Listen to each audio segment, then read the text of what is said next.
একটা শর্ট প্ল্যানিংয়ে চলে গেছিলাম আমরা দীঘায়। তো 4:30টার সময় আমাদের বাস থেকে নামিয়েছিল বাস স্ট্যান্ডে। আর দেখেই বুঝতে পারছো কতটা অন্ধকার, আর জাস্ট সাউন্ডটা শুনো অসাধারণ লাগছিল। তারপর কি আমাদের হাতে অনেকটা সময় ছিল, তাই আমরা হাঁটতে হাঁটতে ভাবলাম যে সূর্যোদয়টা দেখা যাক মোহনার দিকে। অনেকটা রাস্তা হেঁটেছি, যেহেতু আমাদের রুমের চেক ইনের সময় ছিল প্রায় 10:30টার দিকে। তো এতটা সময় কী করব, গাড়িতে না এসে হাঁটতে হাঁটতে আসছিলাম। কিন্তু খুবই কষ্ট হচ্ছিল, যেহেতু সারা রাত বাসে ঠিকঠাক ঘুম হয়নি, হাঁটে হেঁটে আসতে খুবই কষ্ট হচ্ছিল।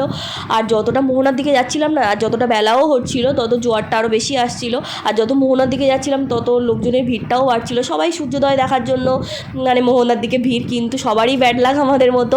আজকের ওয়েদারটা ভালো ছিল, কিন্তু সূর্যোদয় দেখার মতো ওয়েদার ছিল না, যেহেতু মেঘলা মেঘলা ওয়েদার।